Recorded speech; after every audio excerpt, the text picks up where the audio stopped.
Namo tassa bhagavato arahato samma sambuddhassa. Namo tassa bhagavato arahato samma sambuddhassa. Namo tassa bhagavato arahato samma sambuddhassa. Aparuta de sangamata satavara ye sodavantaba munchantu satang.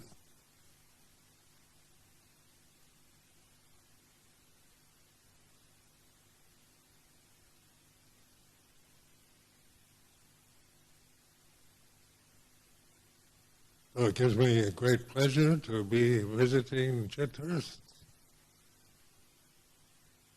and have so many people come. And I like to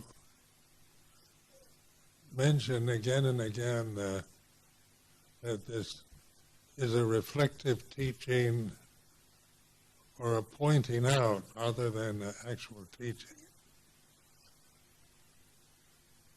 So it's not about teaching you something about Buddhism, but it's an encouragement to use Buddhist teachings to investigate your experience of life.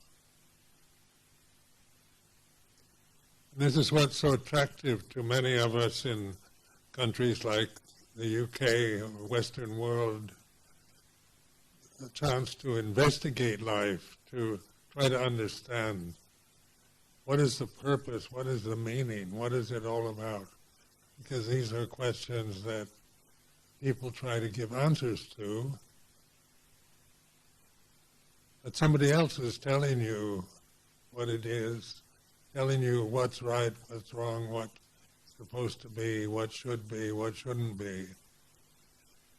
But the Buddha's teachings are pointing to the way it is in terms of experience, as we have to experience life through these physical forms, these bodies, for a lifetime. And so when the Buddha, after his enlightenment, on his way to Benares, to Sarnath, to seek out his colleagues, 5 disciples, he met a samana who was impressed by the Buddha's radiant appearance and said, "What have you discovered?" And he said, "I am the perfect Buddha. I have realized the deathless." And of course this was something that the samana was not prepared to understand, just thought it was overestimation, or the man was a bit crazy. So when he arrived in Sarnath, he pointed to the most banal common experience that each one of us experiences every day, is there is suffering. So this is not a doctrine that you believe in. It's not you have to believe in suffering. It's pointing out to look at it, to understand it, not through the intellect, not through trying to figure out who's to blame or what's wrong with life as a person, but actually to use this ordinary human experience to realize ultimate reality, which is non-suffering, or the amatta Dhamma.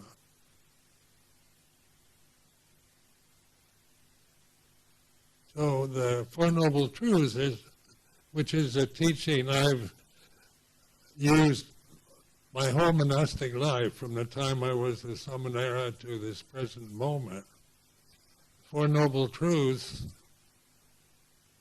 where so much of Buddhism seems rather complicated when you look at all the scriptural teachings, the Abhidhamma and all that's available in Pali and now translated into English and many other languages.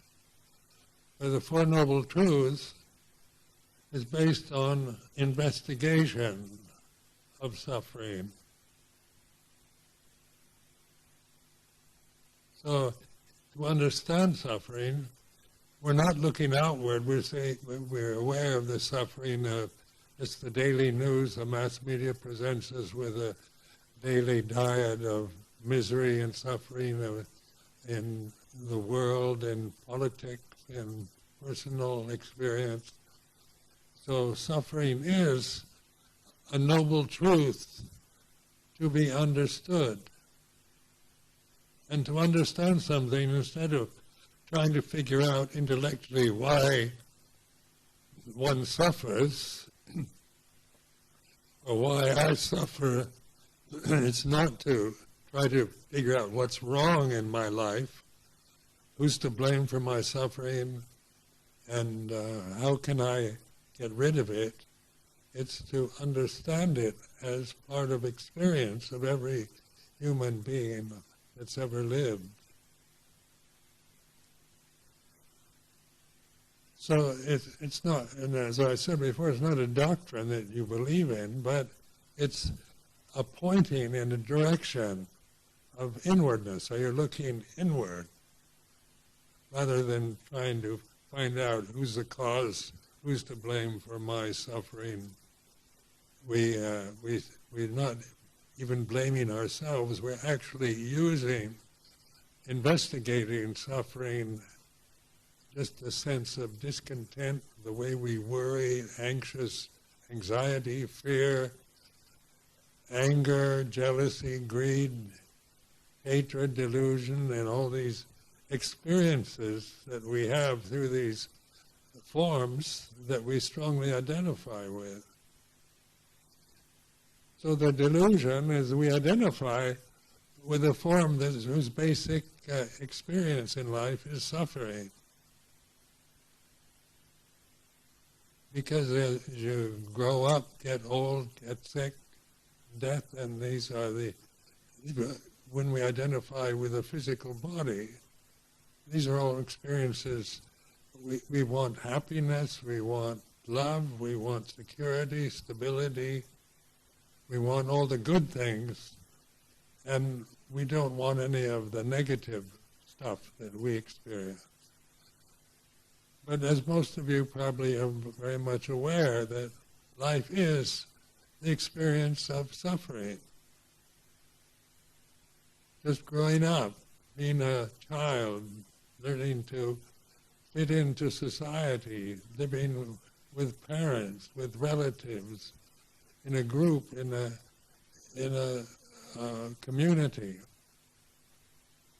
being patriotic, being nationalistic, being political, when we take sides with whatever we prefer or what we're accustomed to respect, then we see the opposite as the enemy. So we divide everything through this ignorance into what is our friend, what we can trust, and who we can't trust. Who are the good guys, who are the bad ones. Of course, in just listening to the news this morning on the BBC, the news of the inevitable conflict in Israel and Palestine, in Ukraine and Russia, and all over the world, there's endless suffering around right and wrong, good and bad. What does God want? Can we blame God, or is there a God, or isn't there a God? For people who don't believe in God, they should be exterminated, or only people who believe in the God I believe in are right. So we form cliques, cults, groups that who create an enemy at large. The world around us becomes our enemy.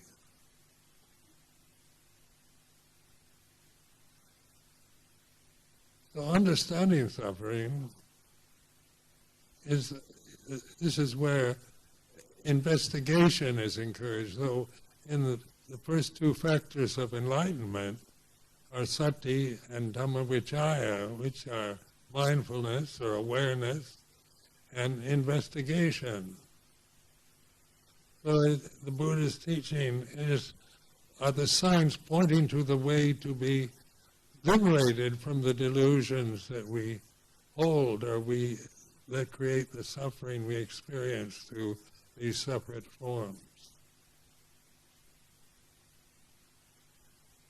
So understanding suffering, I remember when I first started meditating years ago, it was to understand suffering. Well, I knew the word, and then the Pali word dukkha, and then I had experienced much suffering by the time I was 30, so it was very much aware that no matter how fortunate one's life may be, it's still basically unsatisfying. Because my life was a rather fortunate one. I can't blame my suffering on my mother or father or on the society I was in or my experience of life, and in terms of general experience. But I could create suffering. So before I ordained in Thailand, I was in the Peace Corps, which President Kennedy had established in 1963. And so I volunteered for the Peace Corps, and they sent me to Malaysia, to Sabah and Sarawak, which had been British colonies and had just been turned over into a federation of Malaysia. So I arrived in early January 1964 and was assigned to a remote seaport, smuggling port on the east coast of Sabah, North Borneo. And there I spent 2 years in a tropical paradise, enjoying the pleasures of teaching in a Chinese primary school, which was rather pleasant, and then having adventures going boating out among the islands, and there were 3 Chinese millionaires living in this small town. They'd bring in banquets, Chinese food, and all kinds of luxury items. And of course, the Peace Corps members that lived in this town, including myself, were invited to these festivals, these banquets, these parties, these excursions. So 2 years of extremely pleasant, fun experiences that were the kind you dream of having, and having lived through these experiences, I still became aware that in the midst of all this pleasure, that I managed to create suffering that I couldn't blame on the externals of my life. They were all quite pleasant. And of course, the suffering amounts to fear, to anger, to self-consciousness, worrying about what people think, jealousy, and all these very strong emotions I could still experience in the midst of a tropical paradise in a pleasurable situation. And I remember on my 30th birthday in this small town, I thought to myself, do I have to live 30 more years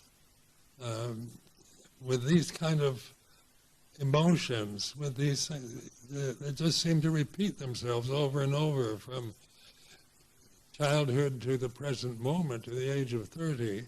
Am I just stuck with these thoughts, these memories, these habits for another 30 years? I expected to die by the time I'm 60. And I'll be 90 next year. So I live 60 more years. And of course this was, I thought I have to do something about it. I have to come to grips with how do I deal with these habits, these emotional habits, a lot of them very childish, immature reactions to experiences at the age of 30. And of course my faith in Buddha Dhamma had already been established, but I never practiced meditation.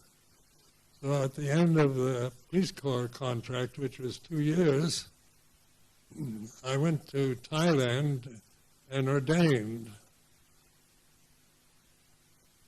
Because the one thing that I did have trust or kind of faith in and real interest was in Buddha Dhamma. Where the rest of life, at the age of 30, I was not worldly ambitious. I didn't have any plans for the future that I wanted to do. So going to Thailand was my choice, and eventually I found a very good teacher, Luang Por Sumedho.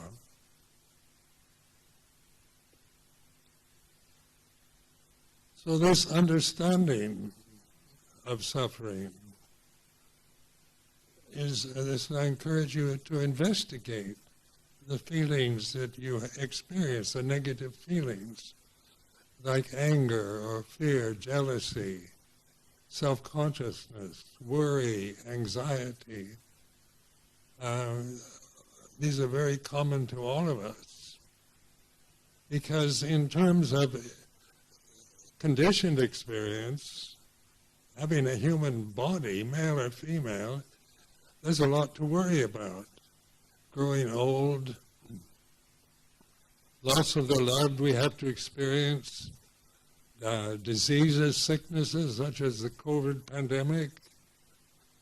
They're part of human experience.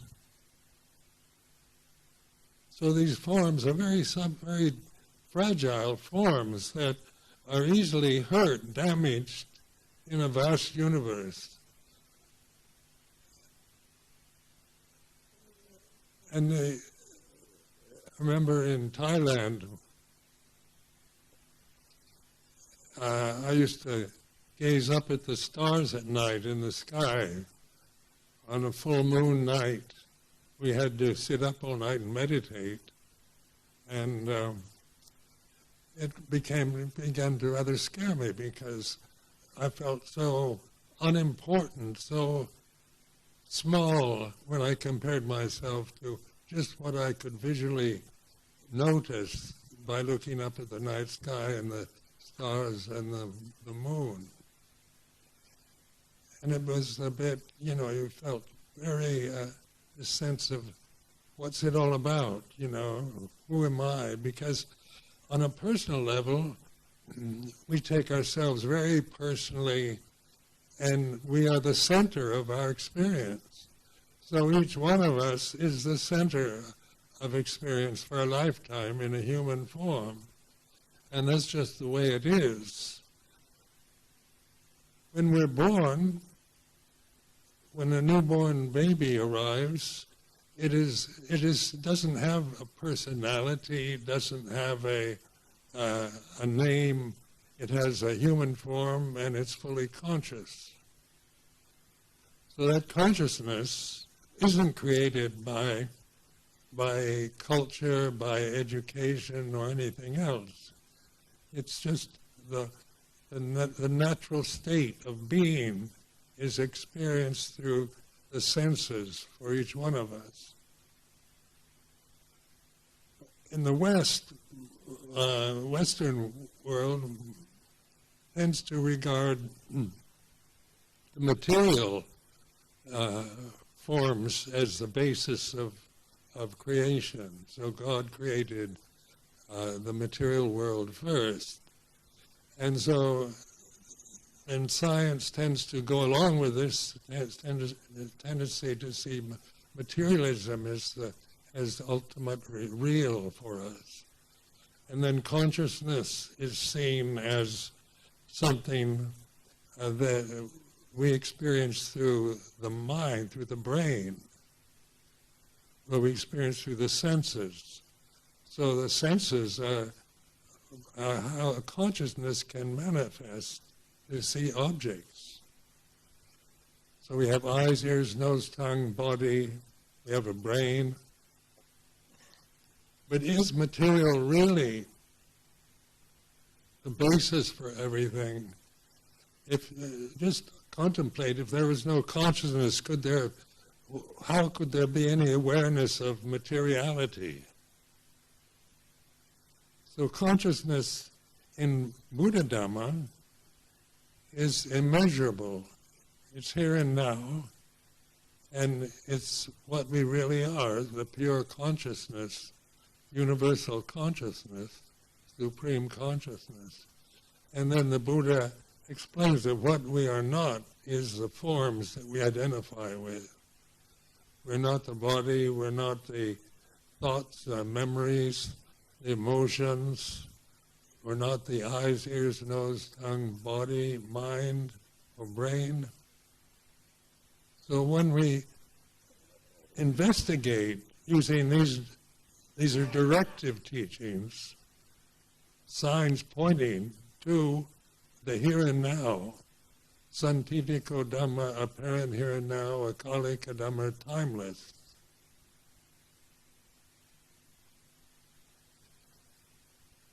So through meditation, what we call meditation, or in Pali they have the word bhavana, which doesn't mean going out to objects that we see, concentrating on objects externally, but contemplating the way things are in terms of how we experience this present moment.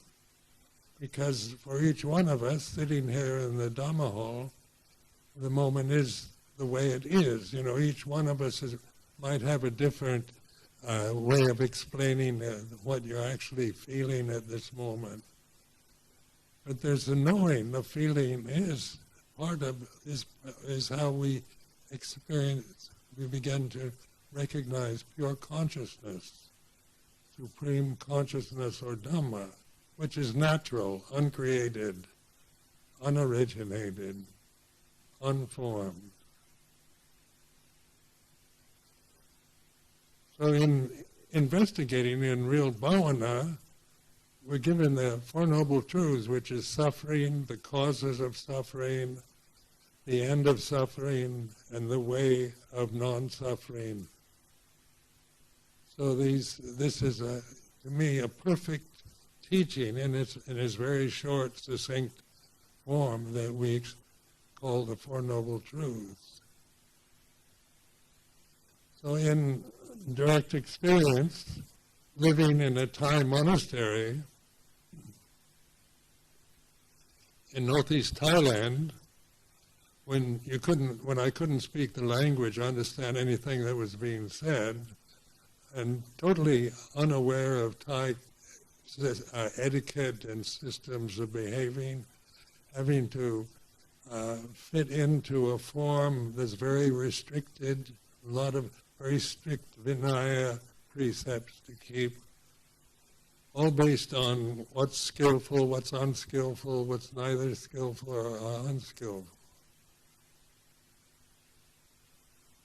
But Luang Por Chah's basic teaching to me was taking the position of the Buddha, observing the way it is. All conditions are impermanent.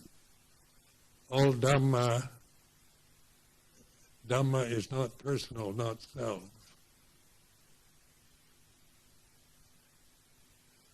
So could this form, sitting here talking to you now, exist if there was no consciousness, or there's just material, just a human body with eyes, ears, nose, tongue, brain?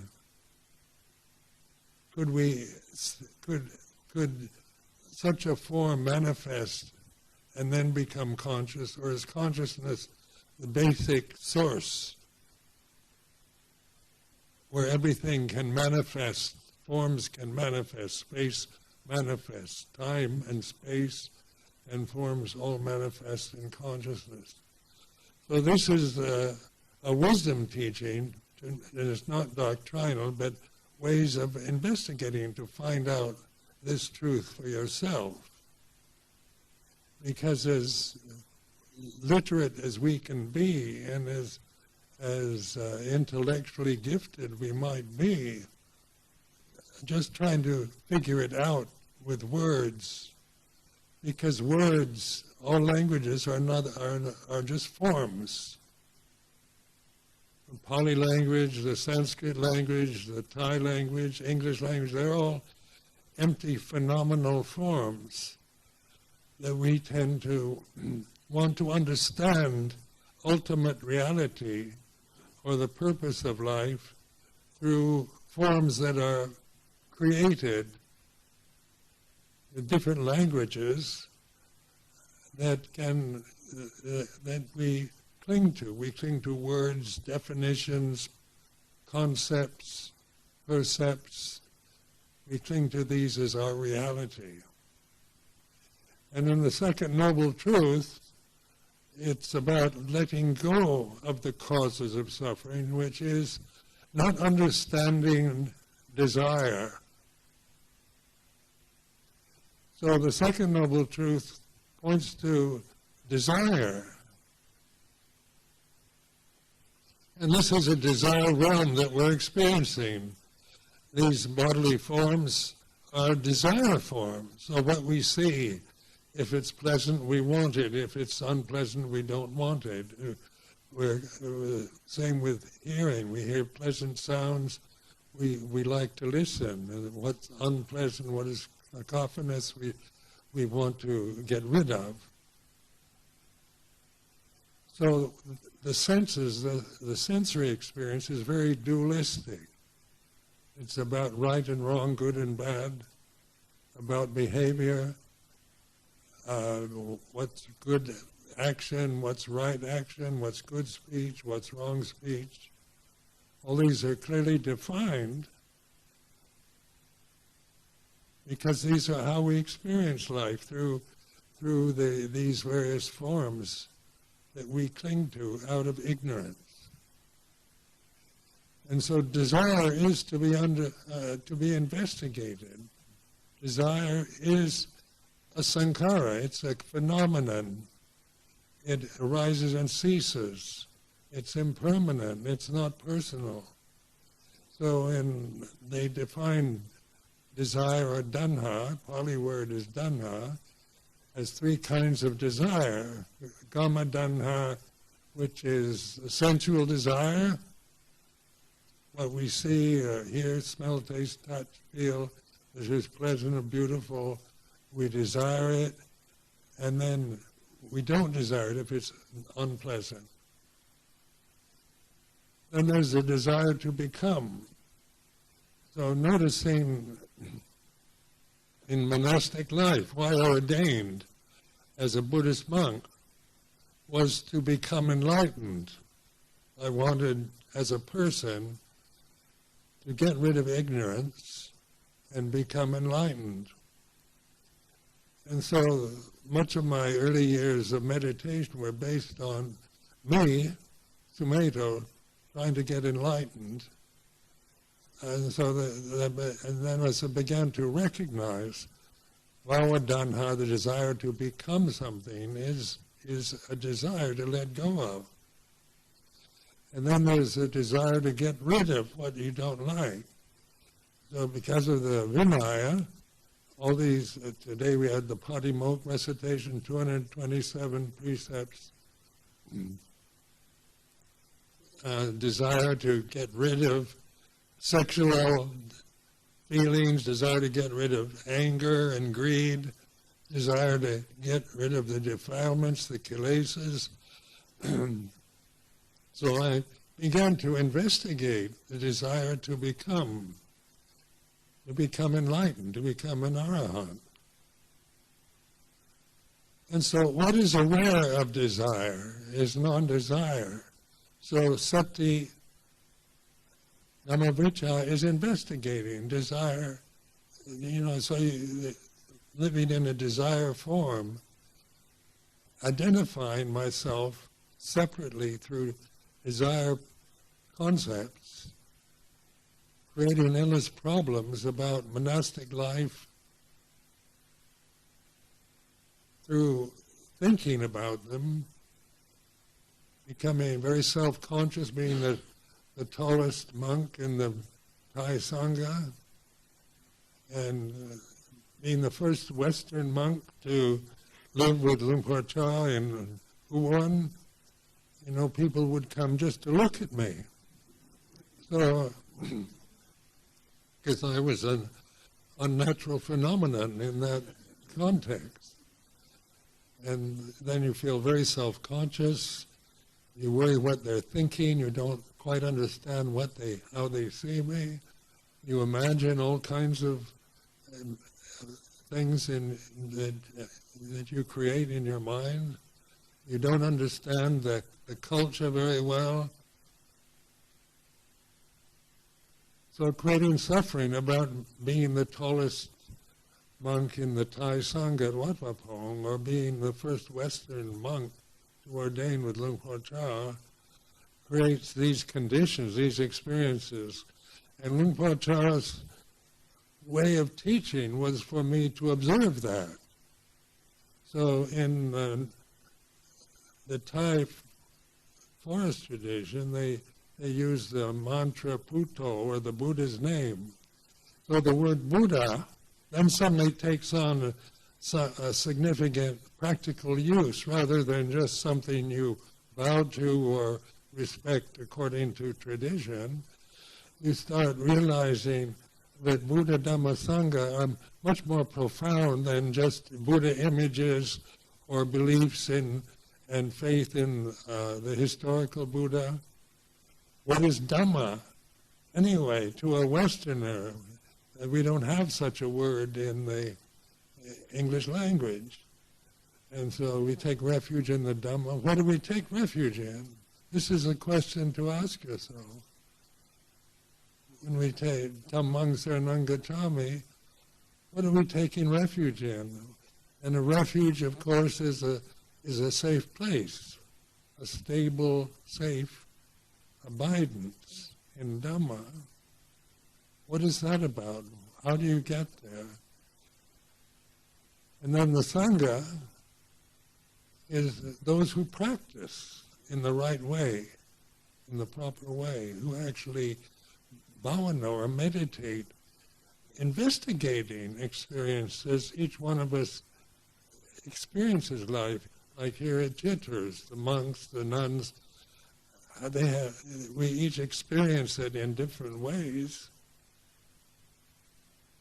But those different ways are all conditions that we can observe as changing conditions, rather than seeing them in highly personal ways.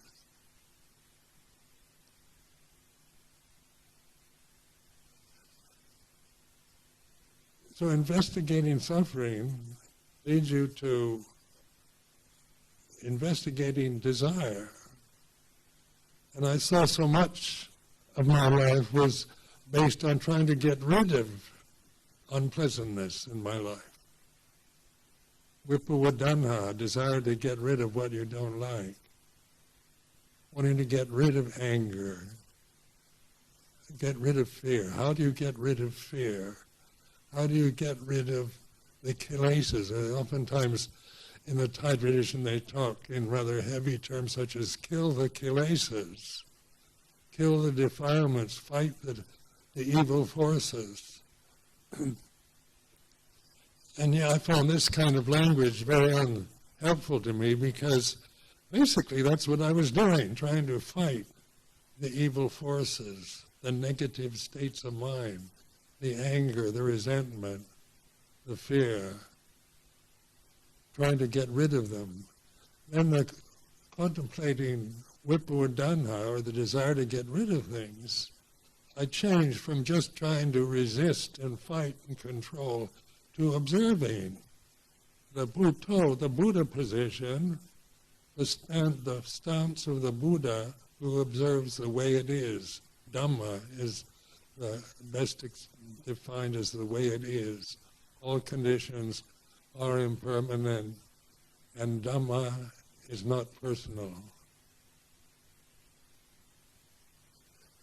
So through investigating bhava-tanha, the desire to become something, I felt as a person, as a personality, I'm not enlightened. I've got a lot of problems. I've got to solve all these problems, get rid of them. And I want to become a stream enterer. I want to become something that I feel I'm not. I have to find a way to make myself into a stream enterer, and hopefully, eventually, before I pass away, to attain arahantship. But what is the word arahant to us anyway? It means one who realizes ultimate reality for themselves.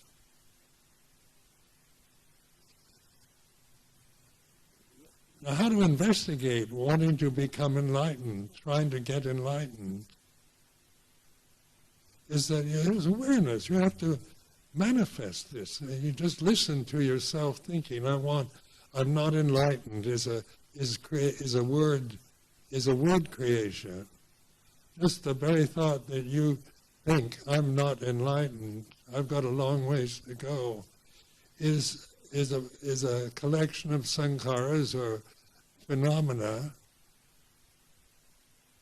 that are created by other human beings. All languages are created by human beings.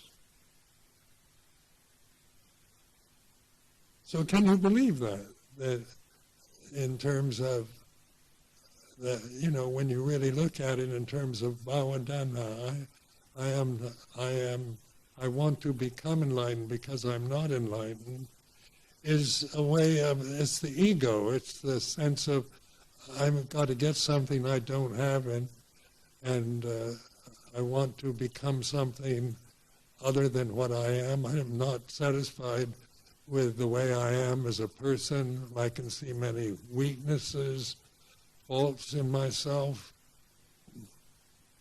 I want to get rid of them. I want to become fearless. I want to become perfected in life. But through investigating phenomena, as all conditions are impermanent, you begin to see how the words that you hold to are phenomenal conditions. They're empty phenomena. The Buddha would call them empty, like bubbles on the ocean, soap bubbles. They have no core, no heart, no center. They're empty. And then the physical body. If there's anything that seems more real to us to identify with, is our appearance, this physical body. So there's male and female, and then there's young, middle-aged, and old. There's good-looking bodies and ugly bodies. There's healthy bodies and disabled bodies. So these are, when we get a passport, when we get our passports, we have to have our photograph taken. They take a picture of your face. So we identify with our face, what we look like. So this is a strong conditioning, cultural conditioning, that we tend to fully believe in, never question, never get beyond that identity. So investigation, Dhamma Vichaya, is to investigate, is that what I really am, is a physical body? And of course, old age helps you to lose that illusion, because as a personality, my ego doesn't want to get old, doesn't want an old body.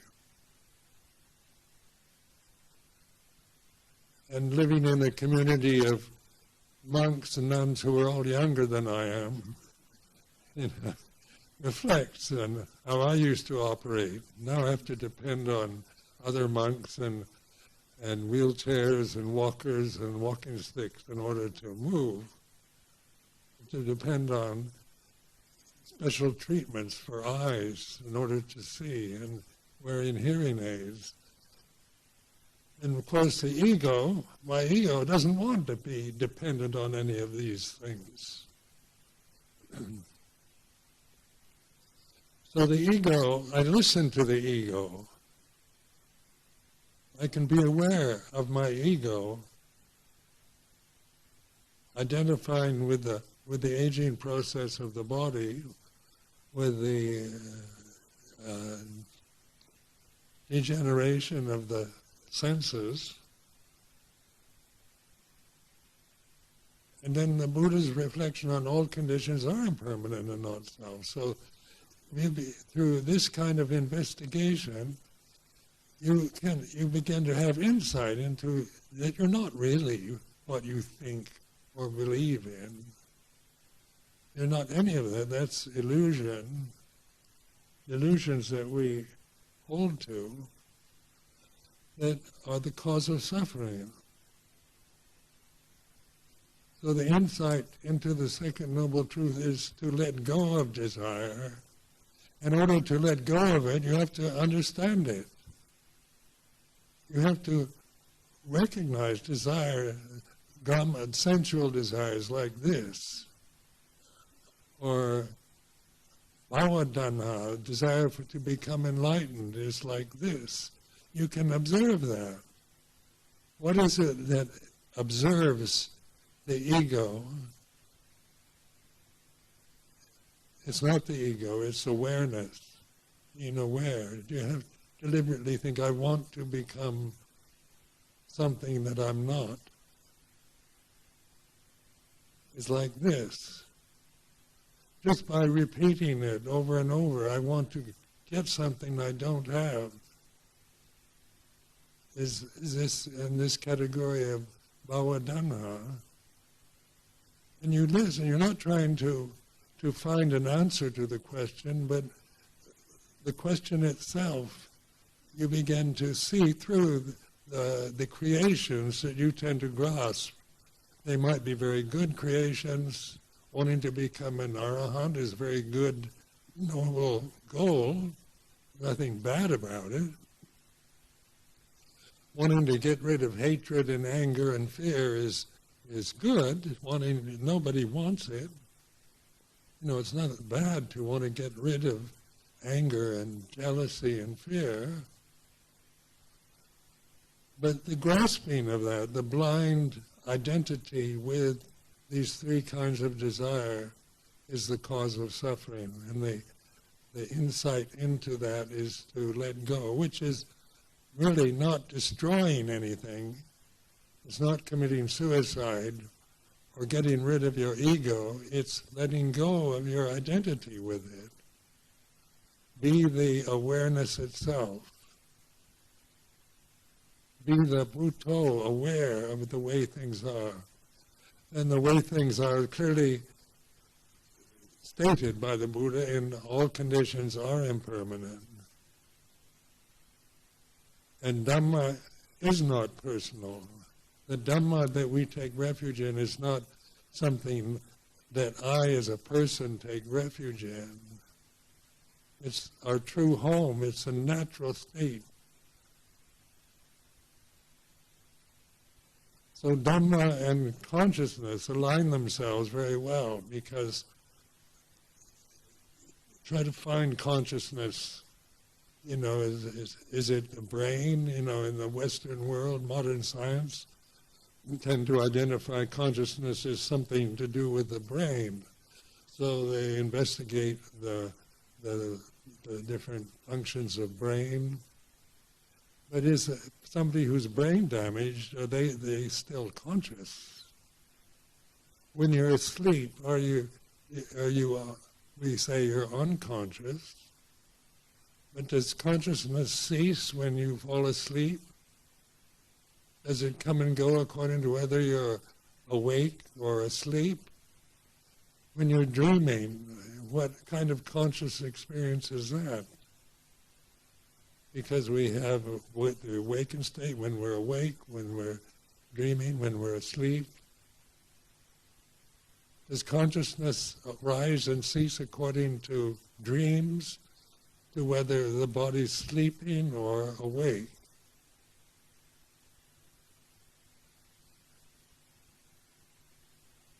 Ask yourself these kind of questions.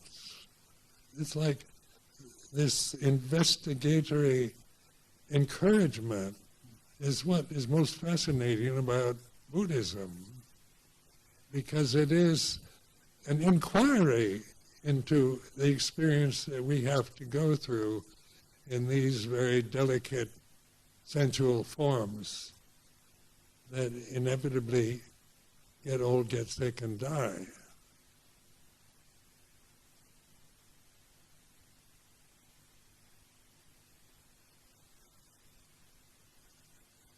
So in the Buddhist terminology, there's the four elements, the earth, fire, water, and air elements, which are forms. There's space and consciousness. And through investigating the forms, the earth, fire, water, and air, that's all of the body, the emotions, the sensory experiences, the senses themselves, the objects of the senses, all forms, you can reflect on as the solid, liquid, heat, and wind element. Then there's space. So space is, you can perceive space. You can just look at this Dhamma Hall. Is there a lot of space in the Dhamma Hall? We think the Dhamma Hall contains space. But in actual investigation, you begin to realize the Dhamma Hall is in space. That we're all in the same space. That it has no beginning or end. Where do you find the beginning of space and the ending of it? So it's immeasurable. You measure space according to the size of rooms or conditions, but all conditions are in space. So time, which is conditioned, which is the earth, fire, water, and air elements,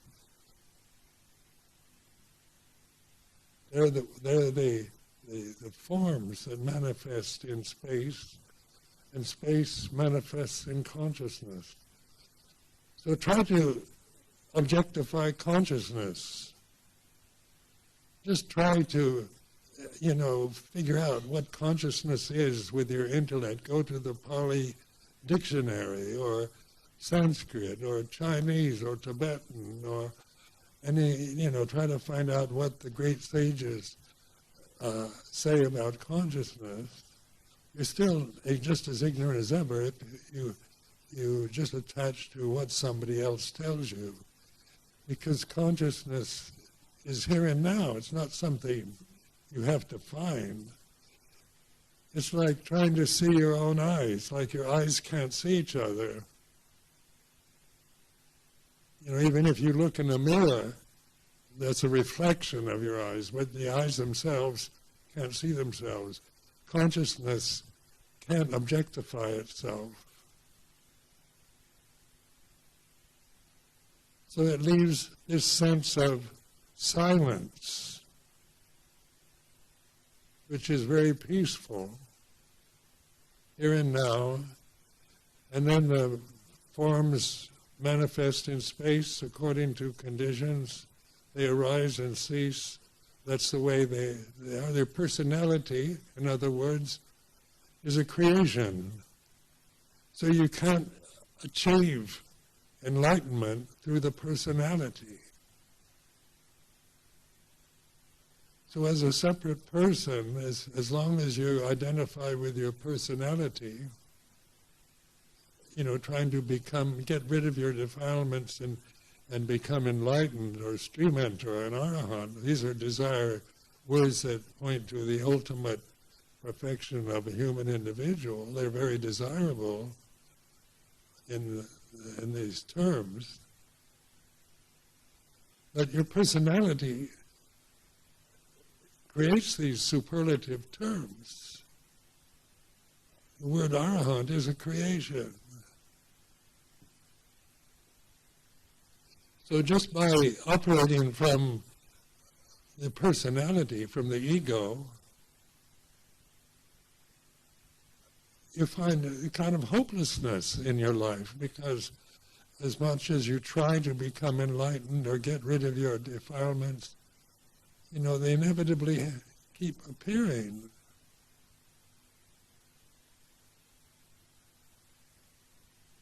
Because the conditioned realm is about birth, death, and rebirth. The unconditioned is here and now. It's Dhamma, it's ultimate reality, supreme reality, which ultimately is what we are, ultimate reality. But if we cling to that to the ego, then that is still delusion. The personality to claim to be the perfectly enlightened one sounds like delusion.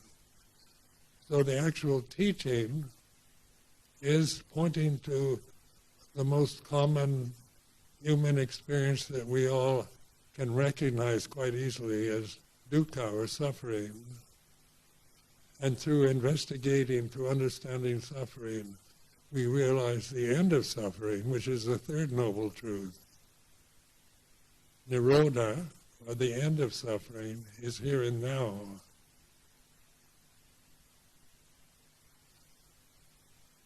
And when that's a realization, an insight, then there's samadhi, right understanding, perfect understanding. So the path, which is not really a path, because a path has a beginning and ending, is just a convention. Perfect samadhi is here and now, the silence behind all the sounds, noises, sights, smells, tastes, touch. And as you trust in your insights more and more, insight is not like creating an ego like I as a person have had insight. Insight happens through this kind of investigation of the way it is. All conditions are impermanent. Dhamma, the conditions that we experience through the forms, they're called dhammas, but they arise in consciousness and cease in consciousness. So the cessation of suffering is the realization of the end of conditioned phenomena as it ceases. So in daily life, in monastic life, or in lay life, we begin to recognize the end of suffering as our daily experience. We still have to deal with the forms of the body, the Vinaya. All these are forms to encourage us, they're skillful means, but they're not the end in themselves. The Dhamma is our real home, a true refuge in the deathless reality of here and now. So I offer this as a reflection for today.